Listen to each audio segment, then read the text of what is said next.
करेंगे कि आप किस कटघरे की यहाँ पर बात कर रहे हैं। इमरान लतीफ मेरे साथ जुड़े हुए हैं, आम आदमी पार्टी का पक्ष रखेंगे। इमरान जी, आपसे ये बात समझनी बहुत जरूरी है कि जिस तरह की तस्वीरें लगातार सामने आ रही हैं, जिस तरह का एक्शन सामने आ रहा है, उसमें किसी तरह की सुधार की गुंजाइश आप देख पा रहे हैं, या आपको लगता है कि जो कार्रवाई हो रही है ये उचित है और भी अधिक कठोरता की जरूरत है?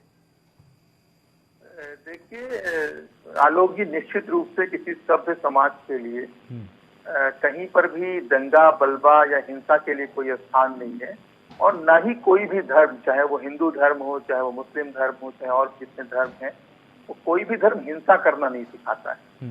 और खास तौर से अगर बात आपके किसी भगवान से जुड़ी हो, किसी देवता से जुड़ी हो, किसी महापुरुष से जुड़ी हो, तब तो ये और जिम्मेदारी हो जाती है कि कम से कम हिंसा नहीं करनी है, अपराध नहीं करना है। तो अपराध के लिए, हिंसा के लिए, दंगा के लिए, बलवा के लिए किसी भी धर्म में कोई स्थान नहीं है, किसी भी अच्छे समाज में कोई स्थान नहीं है।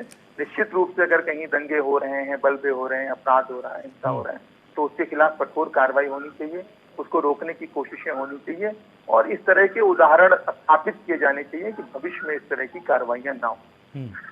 लेकिन एक सवाल यह है कि इस तरह की चीजें बार बार क्यों हो रही हैं? और एक बुलडोजर नाम के टूल्स को लाया गया, ऐसा लगता था कि बहुत भारी भरकम टूल है, बुलडोजर जहां चल जाएगा फिर उसके बाद इस तरह की वारदात रिपीट नहीं होगी। ऐसा भारतीय जनता पार्टी की सरकार का भी मानना था, ऐसा उनके प्रवक्ताओं का मानना था, नेताओं का मानना था। लेकिन हम देख रहे हैं कि जैसे जैसे बुलडोजर की संस्कृति बढ़ती जा रही, वैसे वैसे हिंसा भी बढ़ती जा रही है, वैसे वैसे अपराध भी बढ़ता जा रहा है।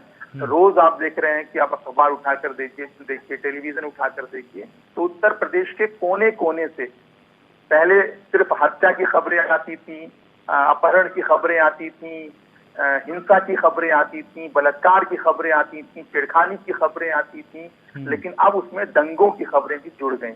जगह जगह अब धर्म के नाम पर हिंसा होने लगी है, अब मजहब के नाम पर हिंसा होने लगी। एक और अध्याय अपराध में जुड़ गया है उत्तर प्रदेश के अंदर। तो इसमें तमाम सवाल है। बिल्कुल है, कोई भी समाज इन सब चीजों को बर्दाश्त नहीं करेगा। इन ऐसी घटनाओं को जितना मिनिमाइज किया जाए, जितना खत्म किया जाए, उतना समाज के लिए अच्छा है। लेकिन एक बात है, ये हो क्यों रहा है? ये इस वजह से हो रहा है कि ना तो सरकार को संविधान पर भरोसा रह गया है, ना तो सरकार को अदालतों पर भरोसा रह गया है, ना सरकार न्यायिक प्रक्रियाओं के जरिए इंसाफ करना चाहती है, देखना चाहती है। तो वही कहीं ना कहीं उसी तरह की जो अभिव्यक्ति है, जो उसी तरह का जो परसेप्शन है, वो जनता के बीच में भी दिख रहा है। जहां मामलों का हल न्यायालय के अंदर होना चाहिए, संविधान सम्मत तरीके से होना चाहिए, कानून सम्मत तरीके से होना चाहिए, वहां पर आप देख रहे हैं कि एक तरफ अपराध हो रहा है, एक तरफ अपराधी अपराध कर रहा है। तो सरकार का भी जो चरित्र है वो भी गुंडई वाला ही है, वही वो भी दबंगई वाला भी है, वो भी आपराधिक चरित्र ही लेकर कार्रवाई कर रही है। जैसे जैसे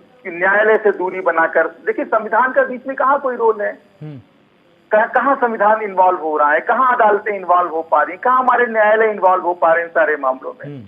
एक तरफ वो कोई अपराध कर रहा है, एक कोई अपराध कर रहा है। मैंने ठीक है, मैं कह रहा हूँ इमरान लतीफ ने कहीं दंगा किया। आलोक भाई 25 सेकंड में बस कुछ ऐसे मामले गिनाते जाइए ना, मैं गिनवा रहा हूँ। मैं कह रहा हूँ किसी भी मामले में आप उठाकर देख लीजिए, अगर अपराधी, मैं कह रहा हूँ इमरान लतीफ ने कोई बयान दिया या इमरान लतीफ ने कहीं पर हाथ में लेकर पत्थर लेकर हिंसा करी, तो उसके लिए इमरान लतीफ दोषी है ना, इमरान लतीफ अपराधी है ना। अब इमरान लतीफ का पूरा घर गिरा दिया जाए, जो उनके बाप ने बनवाया हो, जो उनके पुरखों ने बनवाया हो, जो उनके भाइयों ने मिलकर बनाया हो, तो उनके भाइयों का क्या दोष है? हमारे बच्चों का क्या दोष है? हमारे बूढ़े माँ बाप का क्या दोष होगा? हमारी बहनों का क्या दोष होगा?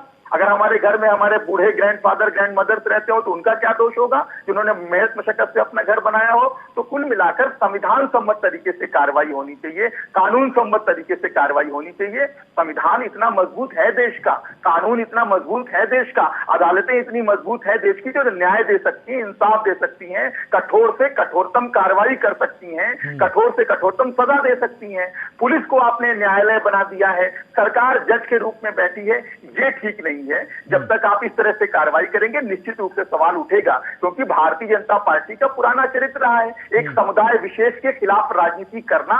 इनके चरित्र में शामिल है, इनके डीएनए में शामिल है, इनकी आत्मा में शामिल है। तो ये करें या ना करें, आज भले इस कार्रवाई में कुछ लोग कहते होंगे कि इसमें समुदाय विशेष के ऊपर कार्रवाई नहीं हो रही है, दंगाइयों पर कार्रवाई हो रही है, लेकिन चूंकि भारतीय जनता पार्टी की का राजनीतिक चरित्र ही यही रहा है कि उसने एक समुदाय विशेष के खिलाफ नफरत फैलाने का काम किया है, एक समुदाय विशेष के खिलाफ सांप्रदायिकता और उत्साह फैलाने का काम किया है, तो जिसकी वजह से उसके ऊपर उंगली उठेगी, लोग सवाल करेंगे।